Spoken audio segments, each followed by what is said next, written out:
जय श्री कृष्ण भक्तों, जय श्री कृष्ण बोलो। श्री बांके बिहारी लाल की जय। श्री राधा रानी की जय। हरि भक्तों, आज हम पद्म पुराण में वर्णित कामिका एकादशी की कथा का श्रवण करेंगे। देवशयनी एकादशी के पश्चात यह पहली एकादशी है जब प्रभु योग निद्रा में सो रहे होते हैं। हिंदू धर्म के हर माह के शुक्ल पक्ष और कृष्ण पक्ष की एकादशी तिथि को भगवान श्री हरि की पूजा आराधना की जाती है और व्रत रखा जाता है। धार्मिक मान्यता है कि ऐसे साधक को पुण्य की फलों की प्राप्ति होती है। उसके संचित कर्म प्रारब्ध कर्म समाप्त होते हैं और वह मोक्ष को प्राप्त होता है। सावन माह के कृष्ण पक्ष की एकादशी को कामिका एकादशी कहा जाता है। यह सावन माह की पहली एकादशी है। कहा जाता है कि कामिका एकादशी का व्रत रखने से जातक की सभी मनोकामनाएं पूर्ण होती है। हिंदू पंचांग के अनुसार सावन मास के कृष्ण पक्ष की एकादशी की तिथि 30 जुलाई से आरंभ हो रही है और अगले दिन अर्थात 31 जुलाई 2024 3:55 पर समाप्त होगी। इसीलिए भक्तों, उदया तिथि के अनुसार ही व्रत रखा जाता है, अर्थात 31 जुलाई 2024 को ही कामिका एकादशी का व्रत रखा जाएगा। पारण का समय 31 जुलाई 2024 को कामिका एकादशी का व्रत रखा जाएगा। इसीलिए 1 अगस्त 5:43 से प्रातः 8:24 तक व्रत के पारण का समय है। और व्रत के दिन हाथ में गंगा जल लेकर प्रभु के विग्रह को रखकर व्रत का संकल्प लें, अन्न का त्याग करें और अपने आप को प्रभु सेवा में समर्पण करें। आज के दिन हरि प्रिय भोग भी अर्पण करें, अर्थात कामिका एकादशी के दिन पंचमेवा, केसर की मिठाई, मखाने की खीर, पंचामृत पंजीरी और ऋतु के फलों का प्रभु को भोग लगाएं। हरि भक्तों, आइए अब पद्म पुराण में वर्णित एकादशी की कथा का श्रवण आरंभ करते हैं। राधे राधे। श्रावण मास की कृष्ण पक्ष की कामिका एकादशी का महात्म्य। युधिष्ठिर ने पूछा, गोविंद वासुदेव, आपको नमस्कार है। श्रावण मास के कृष्ण पक्ष की कौन सी एकादशी होती है, उसका वर्णन कीजिए। भगवान श्री कृष्ण बोले, राजन सुनो, मैं तुम्हें एक पापनाशक उपाख्यान सुनाता हूँ, जिसे पूर्व काल में ब्रह्मा जी ने नारद जी के पूछने पे उन्हें श्रवण करवाया था। नारद जी ने प्रश्न किया, भगवन कमलासन, मैं आपसे यह सुनना चाहता हूँ कि श्रावण के कृष्ण पक्ष में जो एकादशी होती है उसका नाम क्या है, उसके देवता कौन कौन से हैं तथा उससे कौन कौन से पुण्य प्राप्त होते हैं। प्रभु, इसका श्रवण करवाइए। ब्रह्मा जी ने कहा, नारद सुनो, मैं संपूर्ण लोकों के हित की इच्छा से तुम्हारे प्रश्न का उत्तर दे रहा हूँ। श्रावण मास में जो एकादशी होती है उसका नाम कामिका एकादशी है। उसके स्मरण मात्र से ही वाजपेय यज्ञ का फल मिलता है। अर्थात भक्तों, इस एकादशी के केवल स्मरण मात्र से ही वाजपेय यज्ञ का फल मिलता है। उस दिन श्रीधर, हरि, विष्णु, माधव और मधुसूदन आदि नामों से भगवान का पूजन करना चाहिए। हरि भक्तों, नाम पद्म पुराण में वर्णित है एकादशी महात्म्य के अध्याय में।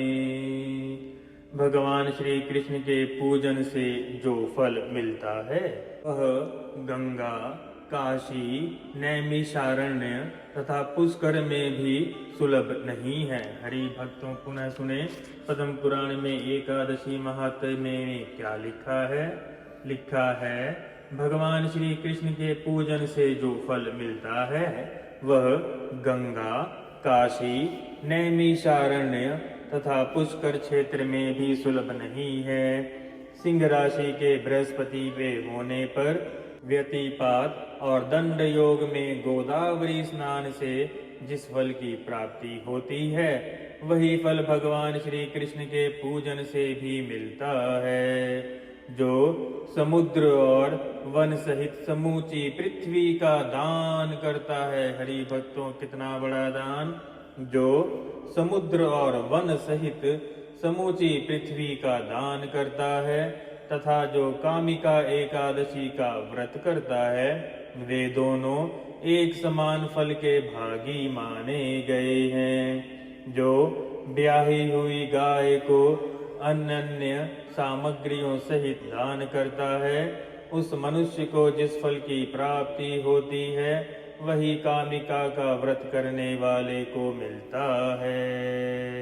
जो नर श्रेष्ठ श्रावण मास में भगवान श्रीधर का पूजन करता है उसके द्वारा गंधर्वों और नागों सहित संपूर्ण देवताओं की पूजा हो जाती है। अतः पाप भीरु मनुष्यों को यथाशक्ति पूरा प्रयत्न करके कामिका एकादशी के दिन श्री हरि का पूजन करना चाहिए। जो पाप रूपी पंख से भरे हुए संसार समुद्र में डूब रहे हैं उनका उद्धार करने के लिए कामिका एकादशी का व्रत सर्वोत्तम है।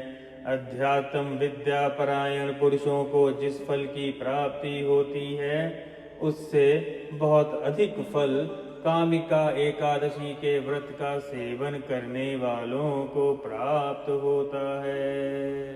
कामिका एकादशी का व्रत करने वाला मनुष्य ध्यान से श्रवण करे। भक्तों, पद्म पुराण में क्या लिखा है। कामिका एकादशी का व्रत करने वाला मनुष्य रात्रि में जागरण करे अर्थात जगराता करे तो कभी भी भयंकर यमराज के दर्शन उसे नहीं होते और वह कभी भी दुर्गति में नहीं पड़ता। लालमणि, मोती, वैदूर्य और मूंगे आदि से पूजित होकर भी भगवान विष्णु वैसे संतुष्ट नहीं होते जैसे तुलसी दल से पूजित होने पर होते हैं। जिसने तुलसी दल की मंजीरियों से श्री केशव का पूजन कर लिया है उसके जन्म भर के पाप निश्चय ही नष्ट हो जाते हैं, इसमें कोई भी संशय नहीं है। तो दर्शन करने पर सारे पाप समुदाय का नाश कर देती है। दर्शन करने पर शरीर को पवित्र बनाती है। प्रणाम करने पर रोगों का निवारण करती है।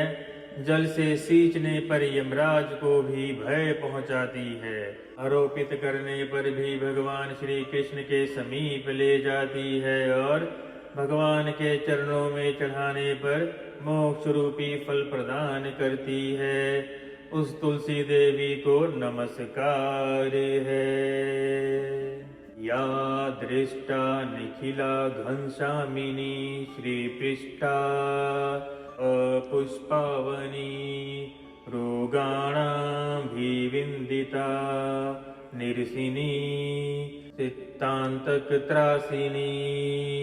प्रत्याशिति विधायिनी भगवतः कृष्णस्य संरोपिता न्यास्ता तच्चरणे विमुक्तिफलदातस्यै तुलस्यै नमः।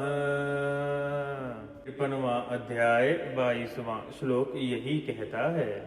जो मनुष्य एकादशी को दिन रात दीप दान करता है, उसके पुण्यों की संख्या चित्रगुप्त भी नहीं जानते। एकादशी के दिन भगवान श्री कृष्ण के सम्मुख जिसका दीपक जलता है, उसके पितर स्वर्गलोक में स्थित होकर अमृत पान से तृप्त होते हैं। घी अथवा तिल के तेल से भगवान के सामने दीपक जलाकर, अर्थात जो भक्त उनके सम्मुख दीपक जलाता है, घी अथवा तिल के तेल से भगवान के सामने दीपक जलाकर मनुष्य देह त्याग के पश्चात, अर्थात वह मनुष्य देह त्याग के पश्चात करोड़ों दीपकों से पूजित होकर स्वर्ग लोक में जाता है। भगवान श्री कृष्ण कहते हैं, युधिष्ठिर, यह तुम्हारे सामने मैंने कामिका एकादशी की महिमा का वर्णन किया है। कामिका सब पातकों को हरने वाली है, अतः मानवों को इस व्रत का अवश्य ही संचरण करना चाहिए। विधिवत व्रत का संकल्प लेकर पारण करना चाहिए। यह व्रत स्वर्ग लोक तथा महान पुण्य फल प्रदान करने वाला है। जो मनुष्य श्रद्धा के साथ इसका महात्म्य का श्रवण करता है अथवा सुनता है, वह सब पापों से मुक्त हो भगवान श्री हरि के लोक में जाता है। राधे राधे। हरि भक्तों, कथा संपूर्ण हुई। अब आप अपने गुरु मंत्र का, अन्यथा ओम नमो भगवते वासुदेवाय मंत्र का कम से कम एक माला श्रवण करें और रात्रि में जगराता करें, अन्न का त्याग करें। राधे राधे। भक्तों, हम पुराणों और वेदों में वर्णित शुद्ध वैदिक कथाओं का यथार्थ रूप में श्रवण आपके सम्मुख ला रहे हैं, ताकि सनातन धर्म का शुद्ध ज्ञान प्रसार हो सके और पाखंडी सनातन धर्म को बदनाम न कर सके। आप सबसे प्रार्थना है कि चैनल की रीचेबिलिटी बढ़ाकर सनातन धर्म के शुद्ध ज्ञान प्रसार में हमें अपना सहयोग दें। राधे राधे। जय श्री कृष्ण। बोलो श्री बांके बिहारी लाल की जय। राधा रानी की जय। ब्रज की महारानी की जय। चैनल को सब्सक्राइब करके हमें कृतार्थ करें।